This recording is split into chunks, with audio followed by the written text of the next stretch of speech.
This Week in Startups is brought to you by Wonder Capital, an award-winning platform to invest in solar energy projects across the U.S. Earn up to 8.5% annually while diversifying your portfolio, curbing pollution, and combating global climate change. Create your free account at wondercapital.com/twist.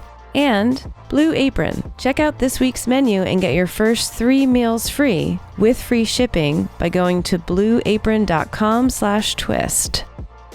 Our iTunes review of the week is from Alex Nicholson. There isn't a better combination of experience, insider knowledge, insightful analysis, and wit, all wrapped up in a down-to-earth guy who's fun to listen to.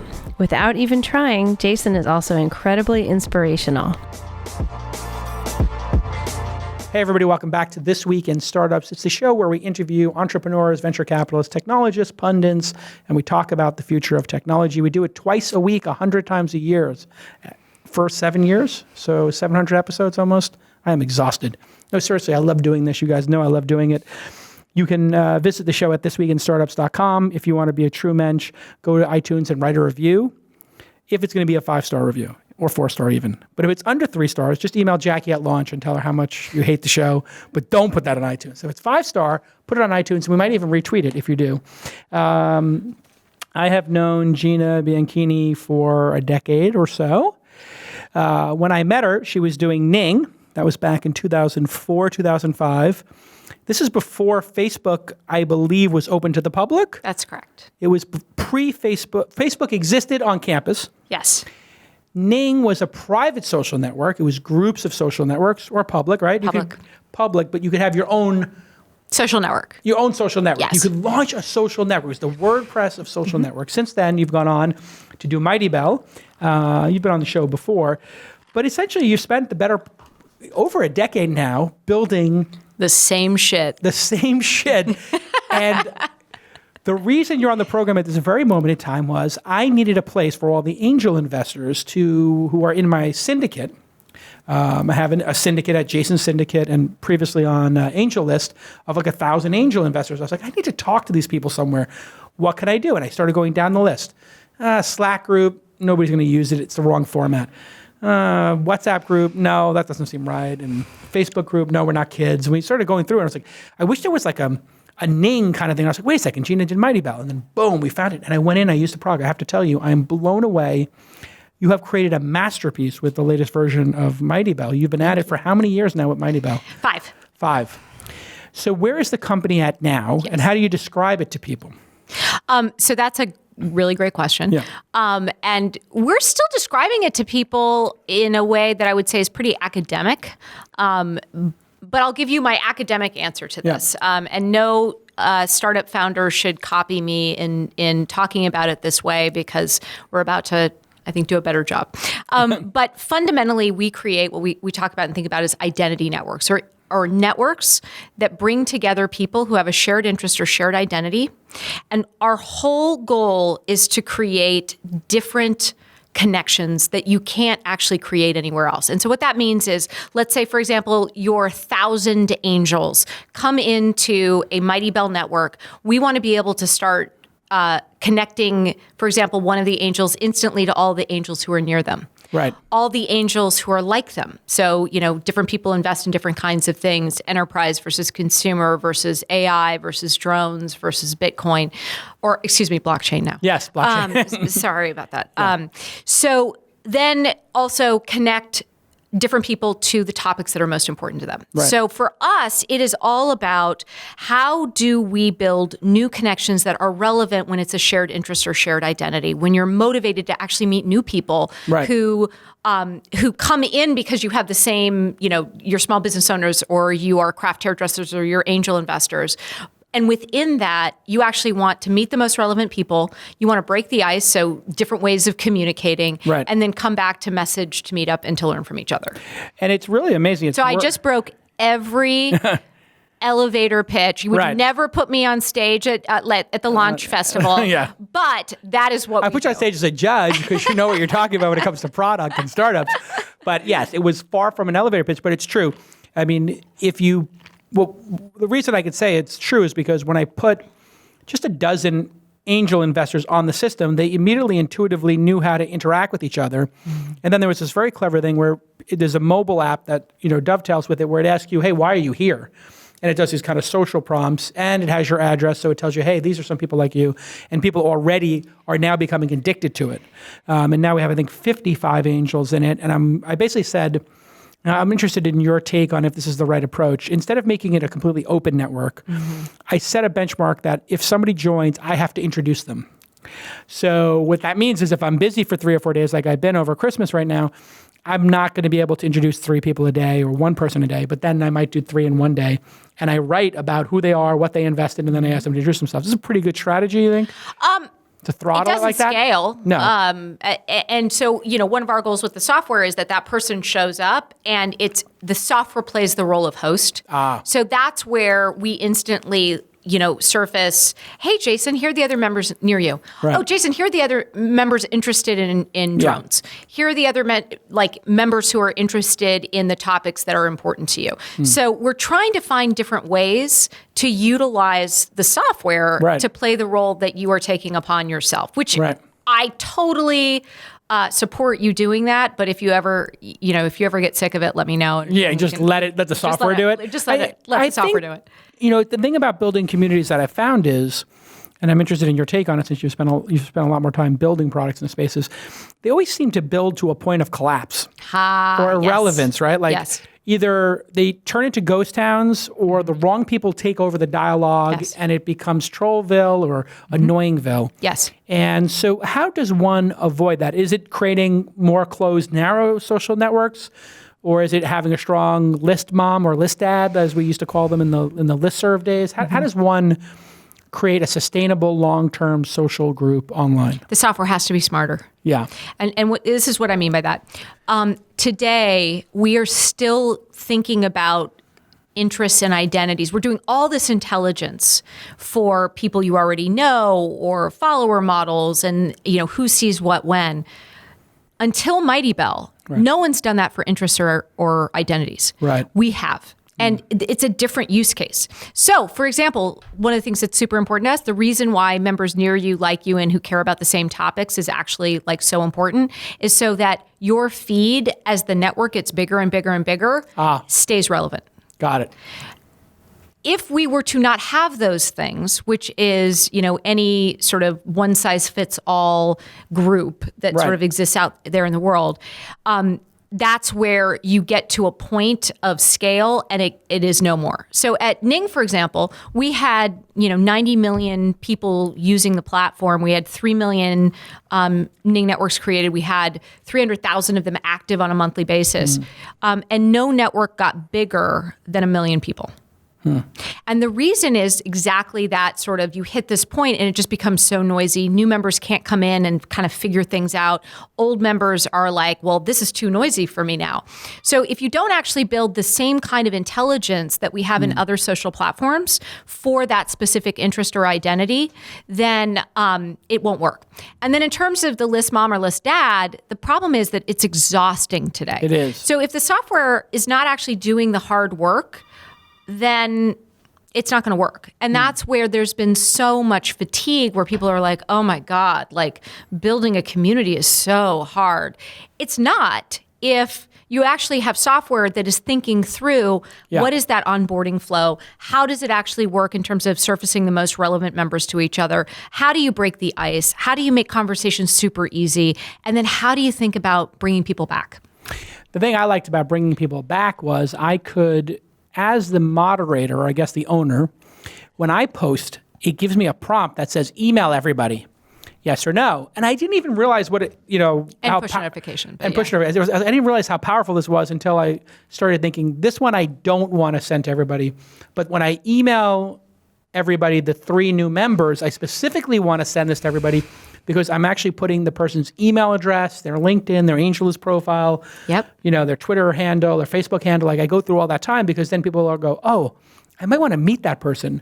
And when they get the alert by email, the notification from the list mom or dad, they get to click on all that. That's right. It worked so efficiently. So part of the reason we've been able to do this is because we have great customers and partners where our R&D department is, me and a couple other people, where we actually run networks. So we, as the admins, the owners, we talk about them as hosts. Yeah. But as the hosts, we actually are sitting there and we're like, you know what? This is what I want. Right. And so as I'm, organizing and running large networks, these are the things I want. So I'll give you a perfect example of this, which I don't think you're aware of this yet. There's actually a button that is a welcome button. And you welcome all members. And then the next time you use it, it's all the members since the last time you welcomed them. So it basically gives you a way to start a conversation at scale with each of those individual people. Got it. So I'll show you that button before I leave. Yeah, but when you have today. 7 new people, you can just welcome the 7. Yeah. Or what 1,000. Or the 1,000. Because I did realize when you go across the list of members, it has the newest, the most active, most recent, pending, all that stuff. And so I was whipping through the admin, and I was like, anytime I use a new piece of software and I want to get my team to use it, I just use it myself. I try to find everything so that when I hand it off, at least I know where everything is. What about the paid membership thing? Because I thought this was a fascinating wrinkle as well, because I'm friends with Scott Heiferman from meetup.com. You two seem to be like the East Coast, West Coast people who have this as their career, which is, he wants to do offline. So his view is like, the reason meetup.com exists as a .com is to get you to meet offline. Right. Mighty Bell it's online and off. Online and off, right? So you don't have that same sort of piece. But he ignored monetization for a long time, and then eventually he was like, you know what, I'm going to start giving people the ability to charge. Is anybody doing that where they charge a membership fee to the people who are in it, and does it work? Yes, and yes. Really? Yes. Is there an example you can state, or is it all private? No. If you look up Gretchen Rubin, so she's a best-selling author of a book called The Happiness Project, and her latest book is something called Better Than Before, and it's all around how do you manage expectations. So she has something called the 4 tendencies. It's how people actually react to expectations of them. So there's questioners and rebels and obligers, and it's awesome. Yeah, I know about it. Yeah, so it's great stuff. She's created a network and an app on Mighty Bell called Better. And the whole point of Better is to connect people by these 4 tendencies and to connect people into smaller accountability groups. And it's one use case of multiple use cases of Mighty Bell. And she charges $9.99 a month, $9.99 a month, not $999 a month. And it works really well. There's a lot of value to it. We actually have another network that is around bringing together people on the gender spectrum, and to actually not only generate and make it self-sustaining, but to also ensure it's a safe space. They actually charge membership, so $5 a month. I think. Yeah, you're not going to have many trolls trolls have the wherewithal to harass people if it's free and easy and their time's at stake, but not putting a credit card in and having it go back to them. That's exactly right. And, our motivation for this was that, when we were at Ning and even, in seeing how Mighty Bell's been used, the great networks are sustainable because they have a business model. Right. The really strong, communities, if you actually give the host a way to become a professional, right, and a professional host, then the quality of the network goes up, right, and the experience of everybody. So, our networks, our highest value networks at Ning, actually the folks started as amateurs in many cases, and a great example of this is the harebrained guys on Mighty Bell today. They started after MySpace. They were like, wow, we should probably do this for craft hairdressers. They stumbled upon Ning. They created Hairbrained as a Ning network. And then they, built followings on Facebook, 100,000 Facebook fans, 100,000 Instagram followers. And when they were ready to basically say, we need to move into the mobile era, they came to us and they actually— And now it's a business. Well, it was a business actually as a Ning network. All of the large Ning networks became businesses, even if they started as a side hustle for somebody, or they were just interested in doing it.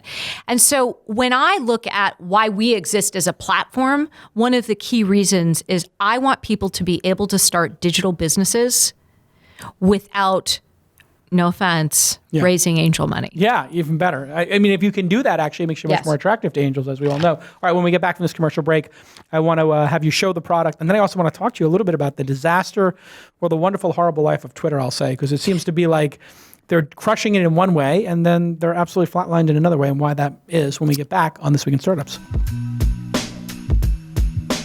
Hey everybody, I am so excited to tell you about a new partner we have here at This Week in Startups. This is an amazing one. It's called Wunder Capital with a U, WUNDER Capital. And what they are doing is they're helping you combat global climate change and make money at the same time. All right, here's how it works. They are an award-winning online investment platform that lets you invest in solar energy projects across these United States of America. And you can earn up to 8.5% annually. Do you know what your money's making right now in a savings account? Go take a look. It's not 8.5%.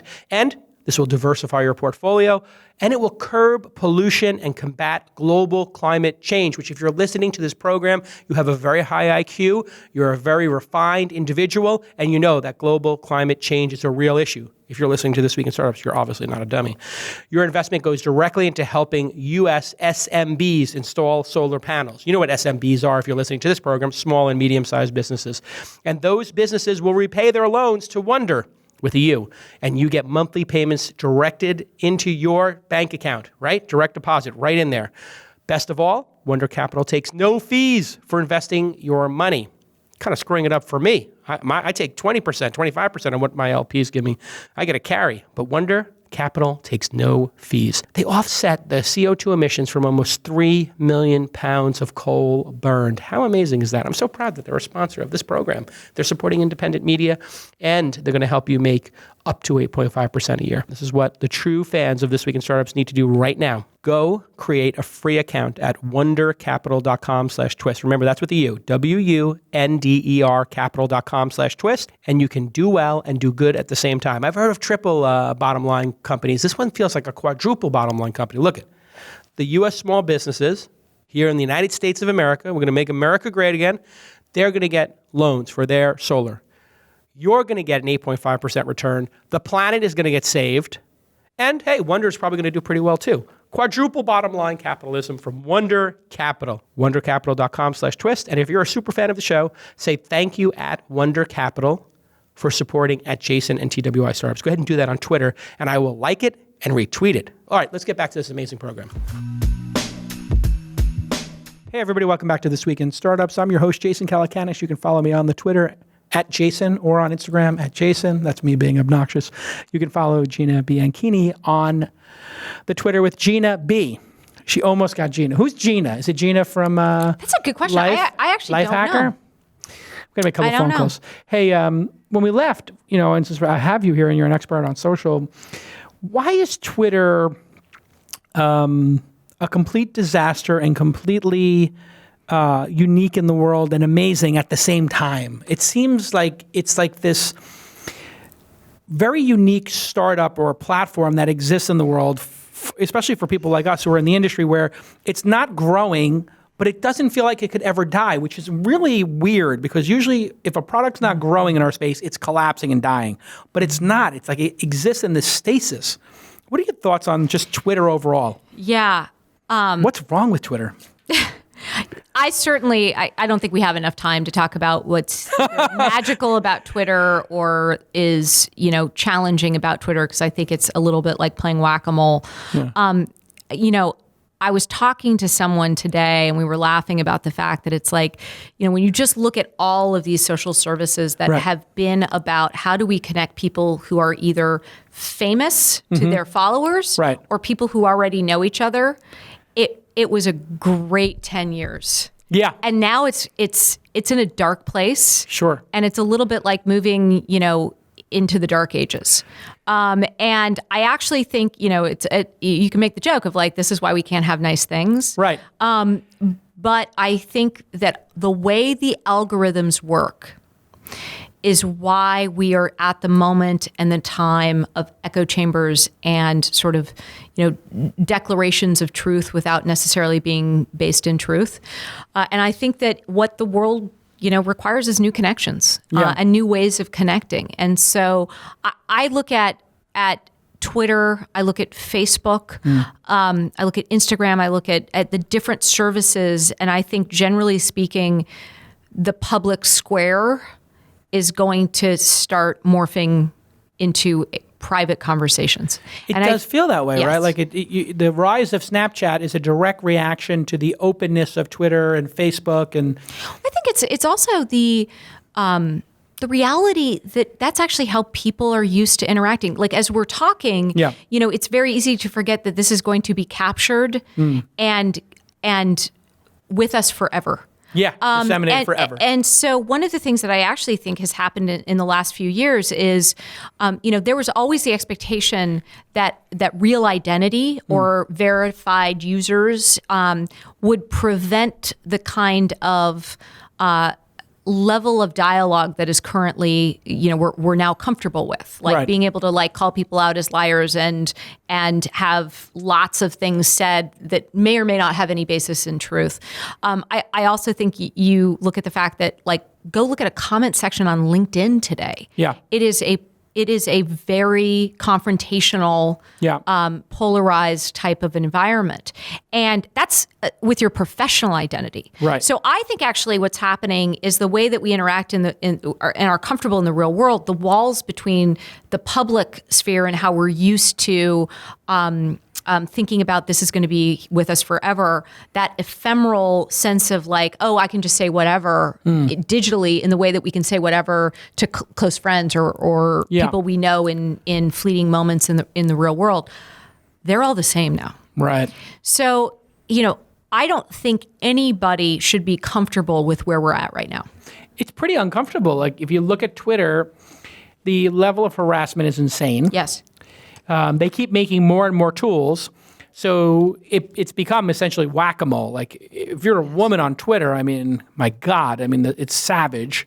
I mean, if you're a guy, it's hard sometimes if you're notable. But I mean, as a woman, you probably have experienced just massive amounts of harassment from accounts that have no followers or 0 followers. And it doesn't seem to be any way for them to mitigate against it. Why do you think Twitter hasn't just done what Facebook has done and become all real names?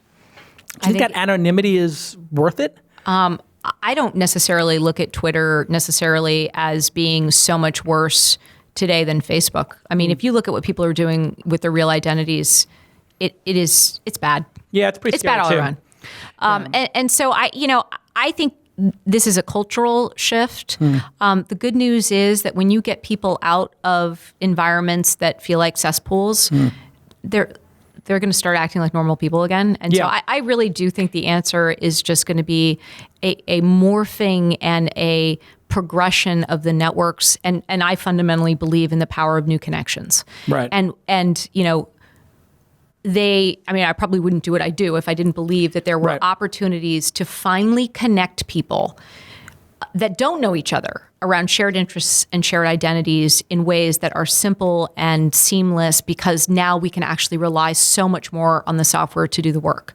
That in the past, or even today on Twitter, on Reddit, on Facebook groups, it's all manual. It's all hard. It all requires, a active moderator who is trying to get everybody to talk to each other, because the software is not really designed for more than, 10 people talking to each other. So I think that there will be change. Yeah. But I also think that, it was a great decade while it lasted. It was really We were going to enable democracy everywhere, and it was going to be awesome. And then it just became fake news and conspiracy theories. And it's pretty insane. Drama wins. What I find really interesting is Donald Trump is like this, and we're not going to get political, so trigger warning if you're a reverse trigger warning if you're going to stop listening, because we're going to talk about politics. But just as a personality, the fact that the most notable or loathsome, whatever you think of him, but the most paid attention to individual at this moment in time uses Twitter as their way to communicate with the world, and does so in such an abhorrent and unique confrontational way. And then Twitter's not growing or has no way to capture that at all. It's like, shouldn't Twitter be growing massively because Trump is on there starting World War III with the Chinese? No, there's no lift. How is there no lift? If you have the president-elect of the United States starting a confrontation with world leaders on the platform. Yeah. It creates no lift. It makes no sense. I think for that exact reason, Yeah. it's not a nice place. It's not a nice place anymore. Place. I'm kind of like... Instagram is a nice place. It is nicer. Snapchat is a nice place. Yeah, it feels nicer. Why would you not want to be in places that are, the whole point of connecting is for support, for encouragement, for Joy. feeling like you are connected to the world. And I think, I think one of the other really interesting things as a product practitioner is Twitter has never been comfortable copying other people. No.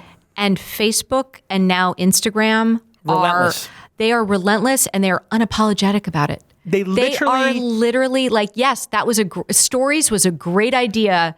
Let us do it. And they have done it better.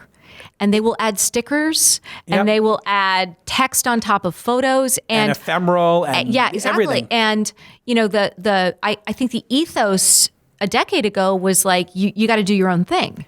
And like, it's very interesting. As a founder, you would feel terrible going to an event. Back in the day, 10 years ago, we went to these tiny little 200-person events. Exactly. If you got up at E-Tech and you're like, I built this, everybody like, you copied that.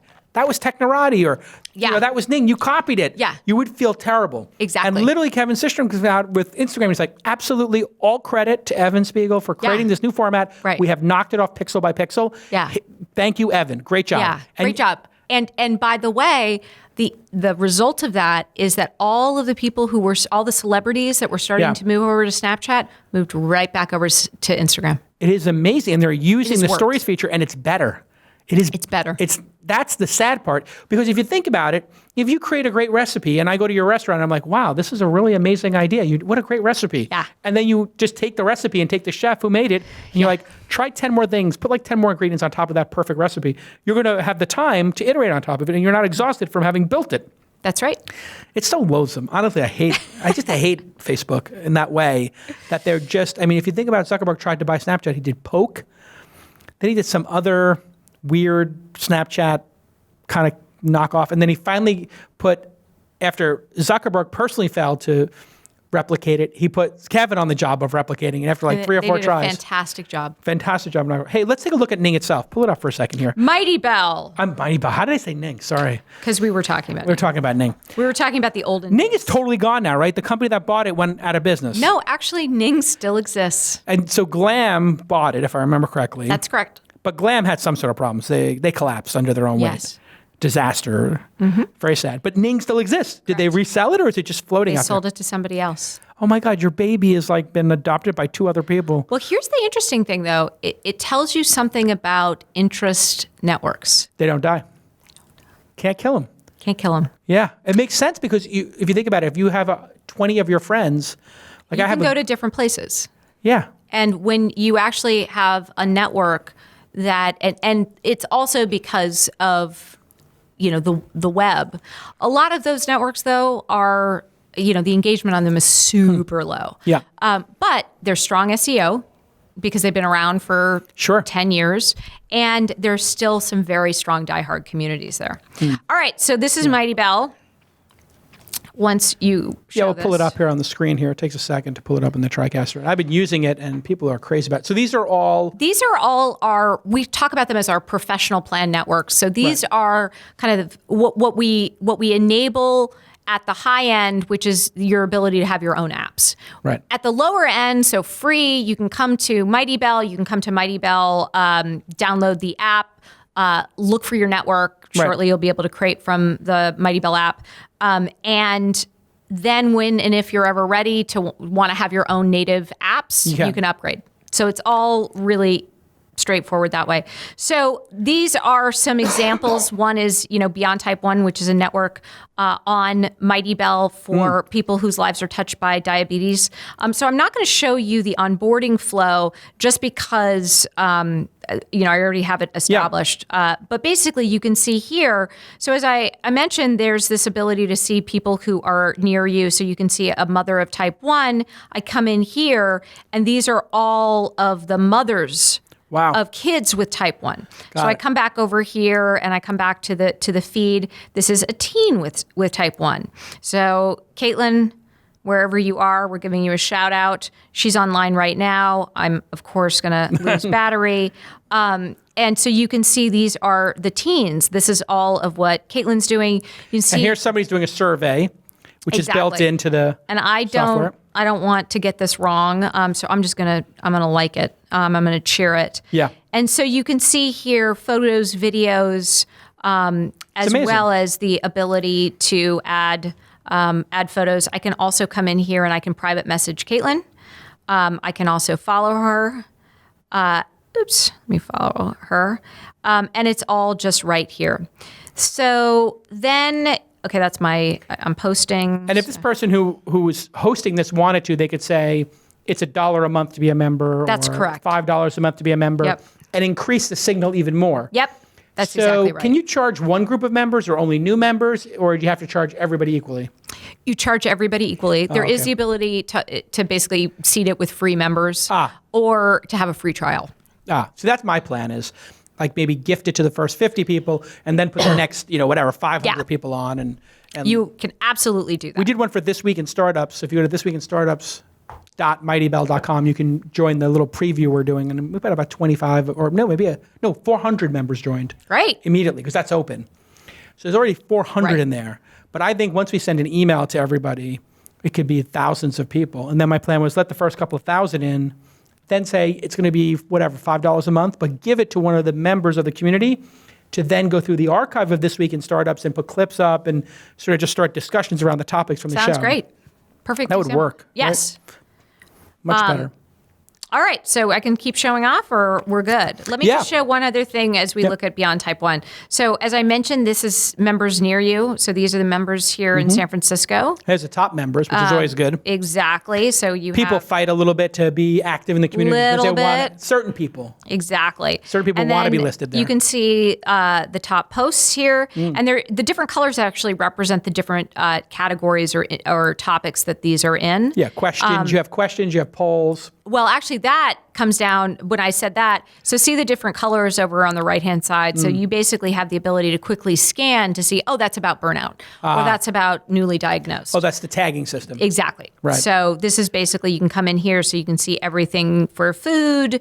You can see everything for any of these. I love that it shows you who's online, too. That was the other thing is just the other night, I sent a message to everybody in the angels.mightybell.com group, and I saw all of a sudden there were 8 people, you were one of them, were online. Yeah. And I was like, wow, people are actually here. And then you put a Slack-like chat room.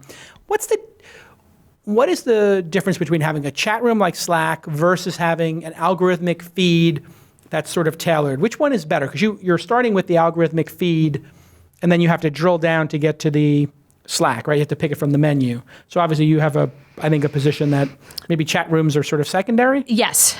They are. Yeah. And especially on the mobile app, private messaging, like one-on-one private messaging, and then the feed, that's, I think, a better model. Why is that a better model? Because the challenge with a chat room is that, especially for an interest, and again, it's just, we have both, but the nice thing about a feed is that you can surface members more effectively. So it's not just a list view. So as we showed you going through this, it's like, these are the members near me, and I can play with, we call it a face pile or face explorer, I think is a nicer way of saying it. So a bunch of circles. You can basically play with the circles to start to see people start to explore. Very difficult to do any of that in a chat room. Yeah. So, when you just start to think about the feed as sort of the main, I'm here, I want to check this out.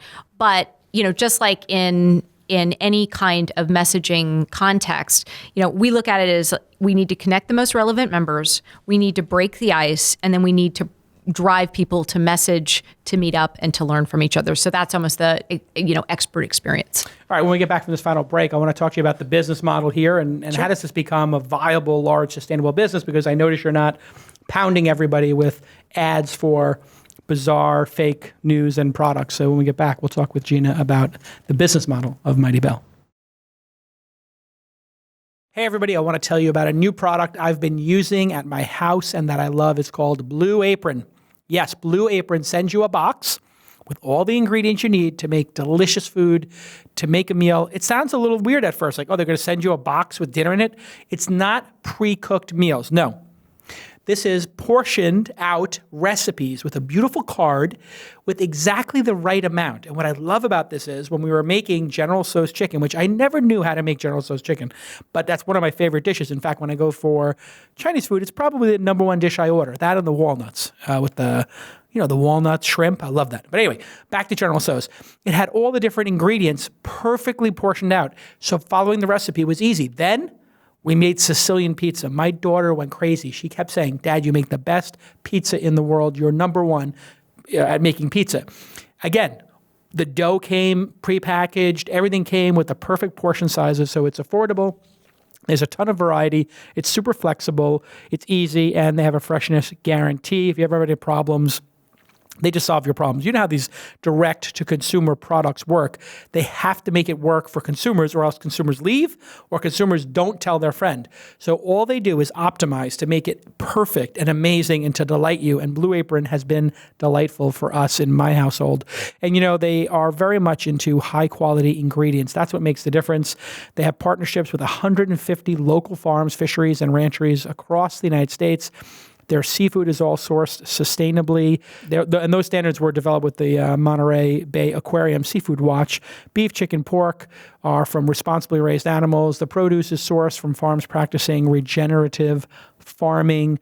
It's so easy. I know Jackie made the catfish and potato latkes, which are one of my favorite. I think I'm pronouncing that correct. So here's your call to action. Go ahead and get your first 3 meals free. Your first 3 meals free with shipping. Go to blueapron.com/twist. blueapron.com/twist. You are going to love it. It's just delicious and it's easy. And I would say it takes 2/3 of the agony out of making dinner. So the only part that's left is that 1/3 of delightful time of assembling the meal, making it fresh for your family. Takes 10, 20 minutes, whatever it is. But you take out that arduous hour of preparing the proper sizes and measuring things and going to the store. It is easy and delicious. It tastes great. And I'm being sincere here. Listen, I'm using it now, and I use it for 2 or 3 meals a week, and it's wonderful. My daughter loves it. She helps us pick what we're going to order, and then you have this beautiful card that explains to you, like somebody's really working on the recipes. So whoever's doing the recipes at Blue Apron, thumbs up, 2 thumbs up. You really make it simple. That's what I love about it. It's so simple, so fresh, so easy. Go to blueapron.com/twist. Okay, let's get back to this amazing episode. Hey, everybody. Welcome back to This Week in Startups. I'm your host, Jason Calacanis. My guest today is Gina Bianchini. You can follow her on the Twitter at Gina B. And she, of course, is the CEO of Mighty Bell, founder. You guys raised a little bit of money back in the day, first round, Cowboy Ventures, Greylock, a bunch of places. So it's a venture-backed business. People have high expectations. But social's hard to make work. All the other social products out there seem to be based on advertising. I guess LinkedIn is based on, they sell introductions, which is a very unique thing in the world, I guess, the selling of access of people. What's your business model? It's just going to be charging the hosts to run it? We're a SaaS company. SaaS company. Yes. So we look at our business model as how do we bring business value to our hosts. And so for some, that's from a marketing perspective, the ability to have access to data and insights that will help them sell more products and services. For others, it's about introducing new revenue streams through member subscriptions or native sponsorships or... so you can do native sponsorships? Is that's coming or it's in there? There are really easy ways to do it today. And there will be even more sophisticated ways to do it in the future. So I'll be able to say, put an ad unit here, put a marquee here, put a background here, and then serve it up and sell it, and then pay you a fee per month to have that. It will be a little less sophisticated than that, in part because we want to ensure that it all feels organic and authentic. But yes. So a box or a tile maybe. Yes. Like something like that. In the screen. So that's sort of the second way. And then the third is with subscriptions and or enabling transactions. Fundamentally, though, I just don't believe that the platform under which you are enabling hosts to create these identity networks can sell advertising against those networks. It just doesn't work. So I look at... Because they're too small, they're too niche, you don't have the connections, and it's all of too... the above. Yeah. All of the above. I actually just generally think, and I think this is certainly relevant, like you never want to have the business model of the monopoly. So, for example, in the heyday of Microsoft, going out and selling software turns out wasn't a great call because they can actually always beat you. Right.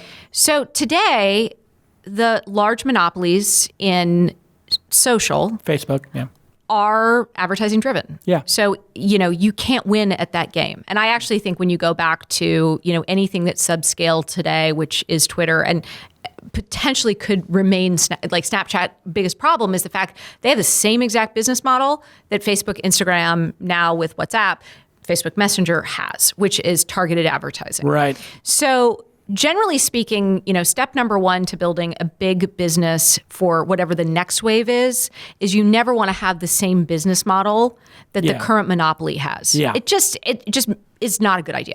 You're basically playing them, you're playing the game according to their rules. Correct. And their strength. So I believe that this, and actually believe this based on, my experience at Ning, looking at the success of platforms like WordPress and others, is that the real opportunity is how do I enable the next million community entrepreneurs? Right. And how do I become a platform, not me personally, but certainly Mighty Bell, but how do we become a platform where we can help you build the best networks that are the most valuable to your members and allow you in multiple different ways to enable a tremendous amount of business value to be created? Yeah, I think whoever created the breakdown of the sort of small, medium, large offering really understands what people are looking for, because the reason I'm good friends with Scott Heiferman, but I was like, I'll never use Meetup because I don't have access to the emails.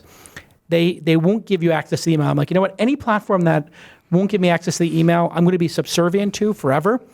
I don't want to be on that platform. It was actually a bone of contention with AngelList and I of like, I have to have the email addresses of the people who are in my syndicate even, right? Like I need to be able to email those people. It's like, oh, well, you don't have the right to the emails. I'm like, but they're investing alongside me. Right. How do I not have the right to the email? I also look at it as like the reason the members are joining that network is because of you. Right. So, I look at that, as the founder and the CEO, and to say, look, we need to be partners in this. Yeah. So, from my perspective, the partnership is we need what we need to be able to run the platform and run the service. Money. But at the end of even just like licenses and the way the whole thing works.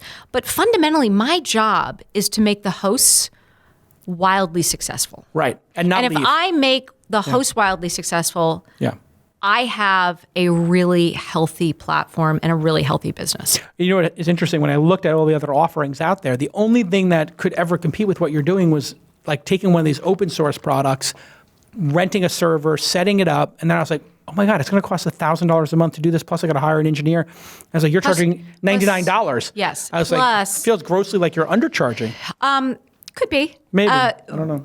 I think, though, fundamentally, it's not even just the cost of the server. You also have to understand and build for native and web at the same time. It never ends, And you have to have intelligence on the back end, and you have to understand what you'd be it for hundreds of thousands of dollars a year, and for what you're charging, hundreds of dollars a month. For a consumer, it gets more expensive. More expensive. If you want to have your own app, it's going to be tens of thousands a year or something to that effect.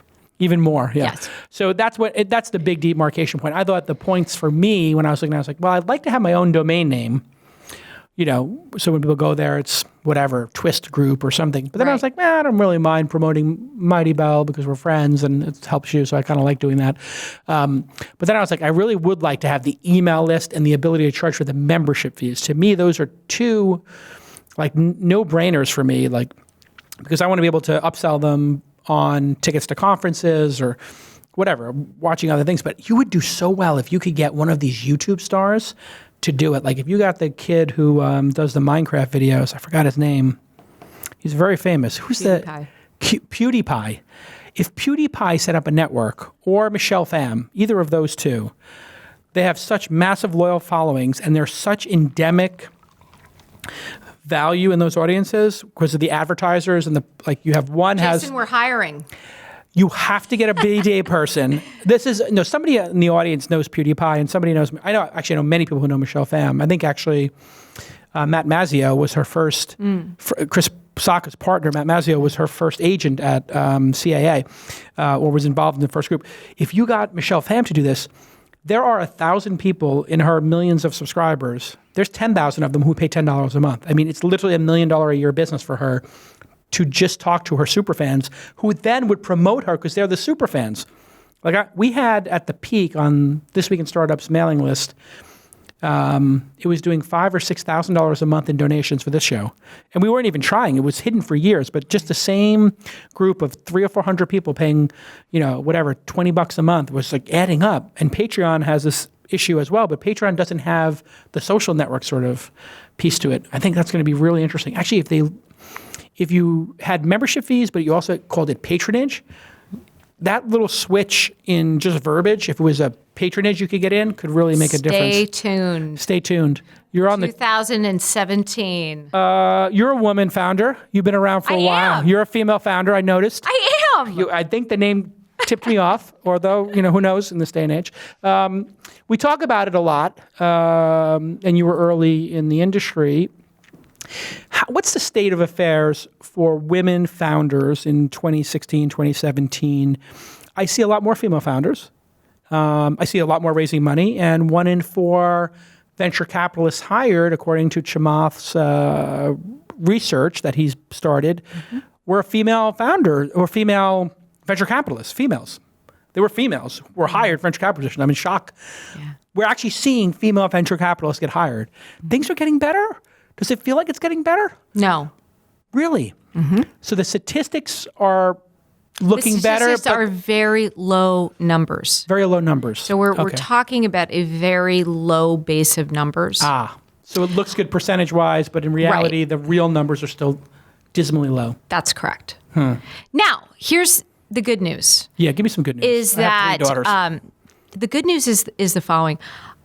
The fact of the matter is that the more that there are opportunities for turnkey solutions to make money, so being able to turn on member subscriptions, the ability to create things and spin up new services without needing to go and raise money, hire an engineering team, manage 47 different things that don't matter as much as how do you deliver value and network value to your members and to the people who will pay you money. Yeah. And the more that services like Mighty Bell and others exist, Shopify is another great example, it basically will democratize and continue to democratize entrepreneurship. I believe that I think that the model and the way that we are defining success as entrepreneurs by how much money you raise, not the amount of revenue that you generate or the kinds of profitability that you're able to build, I think is